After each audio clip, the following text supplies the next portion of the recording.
आज की कहानी है बहू के संस्कार। जब से सुधा और महेश की शादी हुई थी तब से ऐसा लगता था मानो स्वर्ग का सारा सुख ही सावित्री और कैलाश जी के घर में आ गया हो। घर में नित्य प्रति बधाइयाँ देने वाले आ जाते या फिर फोन से भी बधाइयाँ देने का सिलसिला चलता रहता। सुधा देखने में बहुत ही सुंदर और सुशील स्वभाव की थी। सुधा ने जब से अपने ससुराल में कदम रखा, सभी लोगों के बिजनेस में, स्वास्थ्य में और घर के माहौल में भी बरकत होने लगी थी। सुधा देखने में जितनी सुंदर थी, उसका व्यवहार भी उतना ही निश्चल और पवित्र था। वह कभी भी किसी के प्रति गलत विचार नहीं लाती थी और बहुत ही चुलबुली सी थी। ससुराल में जाते ही उसने अपने सास ससुर का दिल जीतने की कोशिश की और बहुत जल्दी वहाँ के रीति रिवाजों को भी सीख लिया। घर में जब भी कोई मेहमान आते या कैलाश जी के दोस्त आते, कैलाश जी उनके सामने अपनी बहू की तारीफें करते नहीं थकते थे। शुरू में तो सुधा की सास सावित्री जी भी अपनी बहू की तारीफें करती, लेकिन बहू ने जब से अपने घर के सभी लोगों के खाने पीने से लेकर दवाई गोली का और उनके स्वास्थ्य का भी ख्याल रखने लगी तो वह सभी की चहेती बन गई। ऐसा सब देखकर सावित्री जी को लगता कि शायद अब बहू के आने से मेरी इज्जत कम हो गई है, अब शायद मेरी ज़रूरत किसी को भी नहीं है।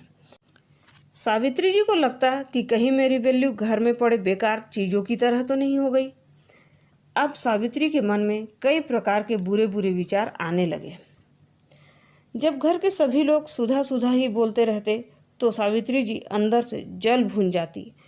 अब वह धीरे धीरे बहू के खिलाफ घर वालों के कान, खासकर सुधा के ससुर कैलाश जी के कान भरने लगी और सुधा जब अपनी बेगुनाही साबित करने के लिए कुछ बोलती तो उसकी सास सावित्री उस पर भड़क जाती।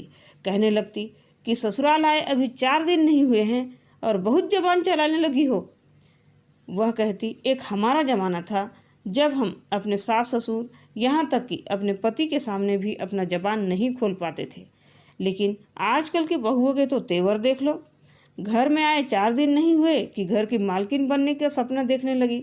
सुधा बात और ज़्यादा न बढ़े, घर की इज्जत बाहर वालों तक न जाए, इसलिए चुप रह जाती थी। सुधा का पति महेश जब तक घर पर रहता, सावित्री जी सुधा के आगे पीछे होती रहती और जैसे ही महेश घर के बाहर जाता, सावित्री का खुरापाती दिमाग फिर से चलने लगता। सुधा खाना बनाकर घर के दूसरे काम करने में लगती तो सावित्री जी रसोई में जाकर सब्जी में कभी नमक ज़्यादा डाल देती तो कभी मिर्च ज़्यादा डाल देती थी। खाना खाने के समय सब्जी में नमक या मिर्ची ज़्यादा हो जाने के कारण सब्जी बेस्वाद लगने लगती, जिससे धीरे धीरे सुधा के ससुर कैलाश जी भी यह समझने लगे कि सावित्री सुधा के बारे में जो कुछ भी बताती है शायद वह सब सच है।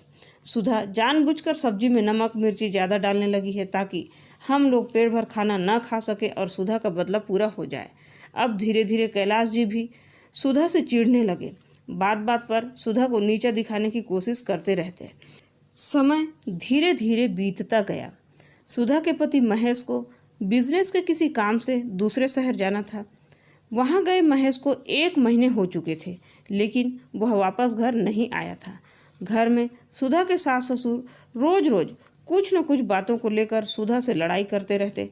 सुधा कभी कभी जवाब देती थी और कभी कभी उनकी बातों को सुनकर भी चुप रह जाती थी, लेकिन वह अपने सास ससुर के लिए कभी बुरा नहीं सोचती थी। एक दिन सुधा की सास सावित्री जी सुधा को बहुत भला बुरा कहते हुए नहाने के लिए जा ही रही थी कि बाथरूम के पास ही फिसलकर गिर गई। उसे उठाने उसके ससुर जी आए तो वे भी वहीं धड़ाम से गिर गए। सुधा उस वक्त घर पर नहीं थी, वह किसी काम से बाहर गई हुई थी। घर आकर सुधा क्या देखती है कि दोनों सास ससुर एक ही जगह में गिरे हुए कराह रहे हैं। उनकी यह हालत देखकर सुधा की आंखों में आंसू आ गए। वह जल्दी जल्दी दोनों को उठाई और उनके हाथ पैरों को मालिश करने लगी। जल्दी से हल्दी वाला दूध लाकर दोनों को दी और अपने पड़ोसी चाचा को आवाज़ लगाई कि वे जल्दी से डॉक्टर को लेकर आएं। सुधा अपने सास ससुर के लिए रोते भी जाती थी और उनका सेवा भी मन लगाकर करती रहती। उतने में ही डॉक्टर साहब आ गए। उन्होंने उन दोनों की हालत देखी तो सुधा को बताया कि उनकी सास का पैर फ्रैक्चर हुआ है और ससुर के हाथ की हड्डी टूट गई है और सिर में भी चोट आई है, इसलिए जल्दी से जल्दी हॉस्पिटल में एडमिट करना होगा। सुधा थोड़ी देर के लिए तो बहुत घबरा गई कि वह दोनों को हॉस्पिटल कैसे लेकर जाए, लेकिन थोड़ी ही देर में उसने अपने आप को संभाला कि घर पर महेश भी नहीं है, अब मुझे ही इस परिस्थिति को संभालना होगा। वह अपने हिम्मत को टूटने ही नहीं दी और दोनों को अपने पड़ोसी चाचा की मदद से हॉस्पिटल लेकर गई। दोनों को एडमिट करने के बाद सुधा घर वापस आई और अपने सास ससुर दोनों के लिए खाना बनाई और हॉस्पिटल गई। सुधा थोड़ी देर अपनी सास के पास जाती तो थोड़ी देर अपने ससुर के पास जाती। समय समय पर दोनों को दवाई देती तो समय समय पर दोनों को खाना देती। 2 महीने बाद महेश जब घर वापस आया तो उसने अपने माता पिता की हालत देखी तो वह दंग रह गया कि इतनी बड़ी परिस्थिति को सुधा ने कैसे संभाला होगा। घर के सारे काम के साथ साथ दोनों सास ससुर की सेवा में भी कोई कमी नहीं छोड़ी थी उसने। यह सब देखकर महेश के मन में सुधा के लिए प्यार और इज्जत और बढ़ गया। सुधा के ससुर कैलाश जी ने भी नोटिस किया कि वे दोनों जब से हॉस्पिटल में थे तब तक एक दिन का भी खाना बेस्वाद का नहीं था। रोज ही सुधा ने इतना स्वादिष्ट खाना बनाया, जबकि चाहती तो वह हमें बेस्वाद खाना खिलाकर हमारे द्वारा किए गए अपमान का बदला ले सकती थी, लेकिन उसने कभी ऐसा एहसास भी नहीं होने दिया कि हमने उसके साथ कितना बुरा व्यवहार किया है। वे मन के मन में समझ रहे थे कि ये सब चाल थी सावित्री की सुधा के खिलाफ घर के सभी लोगों को भड़काने की। वे धीरे धीरे समझ गए कि सुधा की गलती बिल्कुल भी नहीं थी, बल्कि असली गुनहगार तो सावित्री है, जो सुधा के खिलाफ उल्टी सीधी बातें बताकर मेरे मन में सुधा के लिए जहर घोला है। और इधर सावित्री जी भी मन के मन में आत्मग्लानि महसूस कर रही थी कि मैंने सुधा के साथ कितना बुरा व्यवहार किया, उसके ऊपर अत्याचार किए, लेकिन सुधा ने अपने माँ बाप की तरह हमारी सेवा की, स्वयं भूखी रही, लेकिन हमें किसी भी चीज़ की कमी नहीं होने दी। वह स्वयं में अपराध बोध महसूस कर रही थी। जब दोनों पति पत्नी ठीक होकर घर वापस आए तो एक दिन सुधा के ससुर कैलाश जी ने कहा, अरे इतने दिनों तक सुधा ने हमें बेस्वाद खाना खिलाया, हमारे साथ लड़ाई झगड़े किए, फिर भी हम दोनों कैसे चुपचाप रह गए?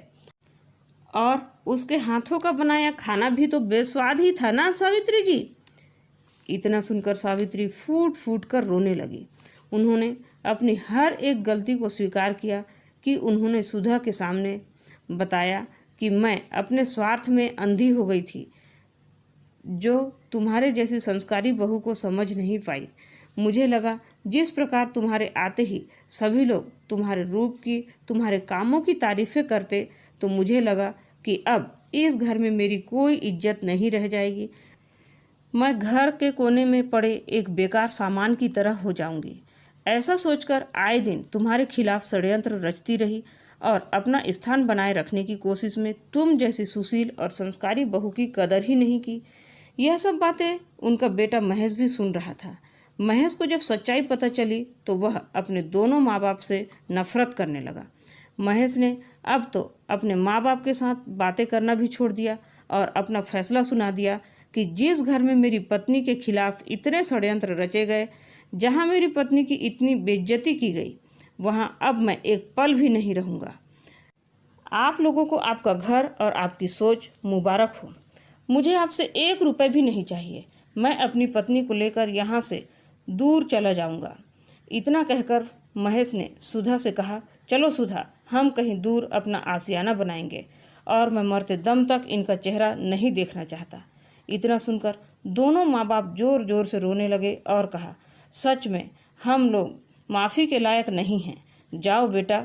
सुधा, महेश सही कह रहा है, हमारी गलतियों की सज़ा तो हमको मिलनी ही चाहिए। महेश ने सुधा का हाथ पकड़कर कहा, चलो सुधा, हम यहाँ से बहुत दूर चले जाएंगे। लेकिन सुधा ने उस समय किसी को भी कुछ भी नहीं कहा और चुपचाप रसोई में चली गई। सुधा ने सबके लिए खाना बनाया तो महेश ने कहा, नहीं, मैं इस घर का पानी भी नहीं पीऊँगा। सुधा, तुमको और कितनी बेइज्जती सहनी है जो तुमने इन लोगों के लिए खाना बनाया है।